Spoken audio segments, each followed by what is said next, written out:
जय माँ विंध्यवासिनी, जय माता दी। नवरात्र का महीना चल रहा है। माता जी सभी भक्तों को अपना आशीर्वाद दें, घर घर पधारें। उम्मीद करता हूँ आप अच्छे होंगे, आपका परिवार अच्छा होगा। माता रानी से कामना करता हूँ माँ सबको सुखमय जीवन दो, कोई दुखी न रहे। लेकिन ये मृतलोक है, ये नाश्वर है शरीर। यहाँ अगर दुख नहीं पड़ेगा, सुख नहीं होगा, इंसान अपनी इंसानियत ही भूल जाएगा। इंसान अपनी इंसानियत भूल जाएगा।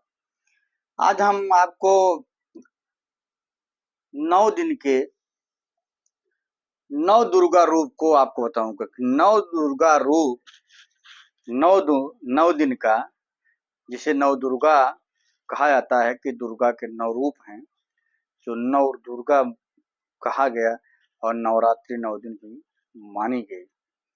तो वैसे जो है 9 दिन का जो है नवरात्र है सभी जानते हैं, लेकिन सब लोग ये भी जानते हैं कि प्रथम दिन किसका है, द्वितीय दिन किसका है, तृतीय दिन किसका है, चतुर्थ किसका है, पंचम किसका है, षष्ठम किसका है, सप्तम किसका है, अष्टम किसका है, नवम किसका है। तो 9 दुर्गा का रहस्य तो समझो आप। 9 दुर्गा का रहस्य तो समझें आप। ये जानकारी मैं आपको देना चाहता हूं और सभी लोग हमारे चैनल को अगर सब्सक्राइब ना किए हों तो सब्सक्राइब कर लें। और आप देखिए, आपको जो है कुछ रोचक बातें जो आप न जानते होंगे, हम उसे आपको बताएंगे। तो 9 दुर्गा में पहला जो है, प्रथम माँ शैलपुत्री हैं।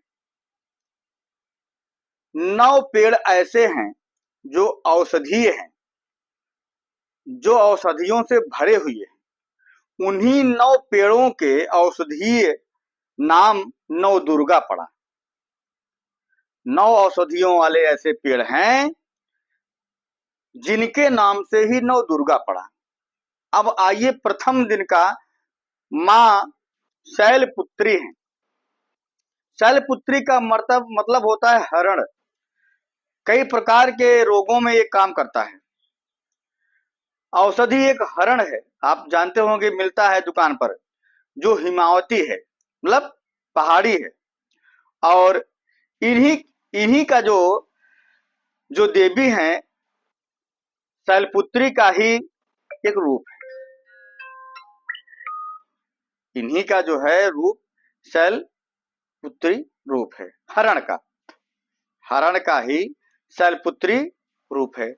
आइए, ये आयुर्वेद की सबसे बहुत अच्छी दवा है, प्रधान औषधि है। इसके कई नाम हैं, चेतकी है, कायस्थ है, हेमवती है, अमृता है, 7 प्रकार की होती है।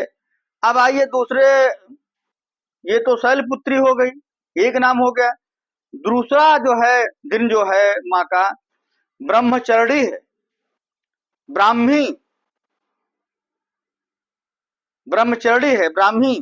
यह जो है रक्त विकारों को दूर करने वाला पेड़ पौधा है जो है, तो स्वर को मधुर बनाती हैं, इसलिए इन्हें जो है सरस्वती भी कहा जाता है। ब्राह्मी एक पौधा है। तीसरा आइए आपको दिखाते हैं, चंद्र घंटा रूप है। जो तीसरे दिन का है वो चंद्र घंटा रूप है। चंदसूर नाम का पौधा है, जो है धनिये के समान होता है। जैसे हमारे यहाँ धनिया बोई जाती है, धनिया का फल होता है, वैसे होता है। यह औषधि जो है खाने से मोटापा जो है, चर्बी जो है घट जाती है, बहुत लाभप्रद है। चरमहती भी इसको कहा जाता है। तो ये मैं औषधियों के नाम से आपको बताता जा रहा हूं और उनका जो है नाम भी बता रहा हूं। तो माँ चंद्रघंटा ये जो है तीसरा रूप है, जिसको चंद्रसूर पेड़ से लिया गया है। कुसमांडा चौथा जो रूप है माता का, कुसमांडा है, जिसको पेठा, पेठा जो है मिठाई बनती है। पेठा खाए हैं आप लोग? आप लोग जानते होंगे, पेठा खाए हैं, मिठाई बनती है। इसे कुम्हड़ा भी कहते हैं। वो जो भूअर कोड़ा नहीं होता है, भूअर कोड़ा लोग जो है तमाम निकारा उकारा में देते रहते हैं, वो जो है कुष्मांडा माँ है, जिस कोड़े से पेठा बनता है, वो भूअर कोड़ा है। आप इसको जानते हैं। ये कई रोगों में अमृत के समान काम करता है, सैक्रीन बनाने में। हाँ, तो उसके बाद पांचवा रूप जो है स्कंद माता। स्कंद माता का जो रूप पांचवा आता है, वो अलसी के पेड़ से लिया गया है। देवी स्कंद माता औषधि के रूप में अलसी में विद्यमान है।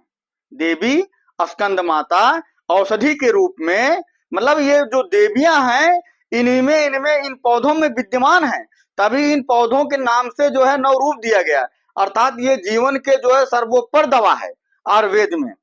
और अलसी में जो है स्कंद माता जो है विद्यमान है। अब जो है आप जानते हैं अलसी कितनी फायदेमंद होती है। पित्त, कफ, ये जो है फाइबर को घटा देती है और सब काम कर देती है। तो इसके बारे में आप जानते हैं, अलसी से क्या क्या, अलसी की रोटी खाई जाती है, अलसी को जो है वो बनाया जाता है, पाग वोग बनाई जाती है। छठवां रूप है कात्यायनी। मोइया पौधे में विराजमान है, जिसे कात्यायनी कहा जाता है। देवी कात्यायनी को आयुर्वेद में कई नामों से जाना जाता है।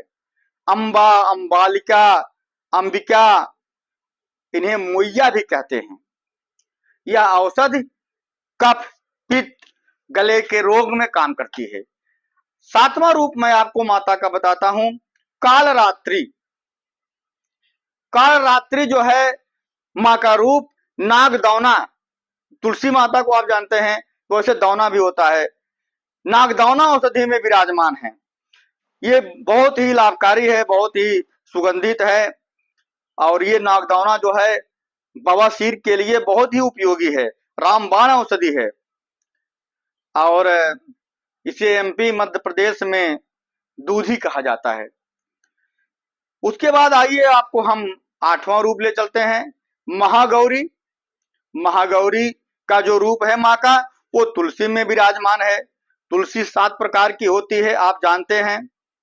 तुलसी माता का 7 प्रकार का रूप होता है। काली होती है, मरुता होती है, दौना होता है, कुड़ेरक होता है, अर्जक होता है, खसपत्र होता है।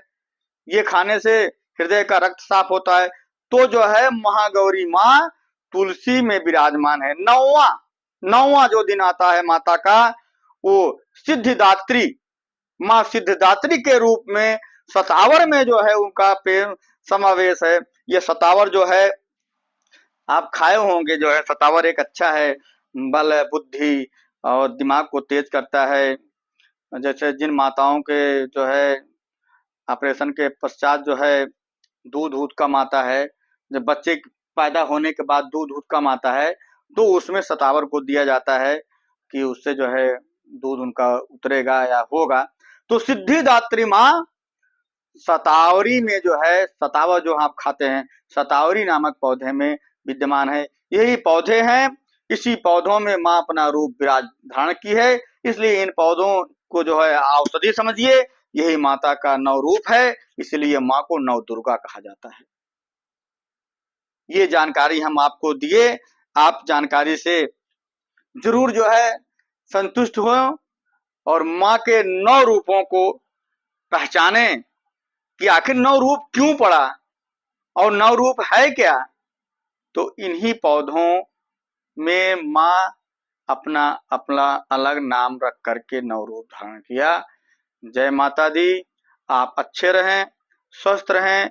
माता जी की जो है 9 दिन की पूजा करें। आप जो है ईश्वर में, देवी देवताओं में अटूट विश्वास रखें। प्रभु श्री राम हमारे अटूट जो है भगवान हैं, जिन्हें हिंदू धर्म का जो है सबसे बड़ा जो है सनातनी धर्म का ईश्वर हमारे हैं वो। तो माँ भी है, माँ तो भगवान से भी बड़ी है। इसलिए माँ के 9 रूपों को आप समझें। इन्हीं जो है 9 पेड़ों के नाम में 9 औषधीय जो पेड़ हैं, माँ का नाम पड़ा और आप इसको मैसेज में भी देखते होंगे, करते भी होंगे, जानते होंगे कि आज किस माँ का दिन है। जय माता दी, जय श्री राम।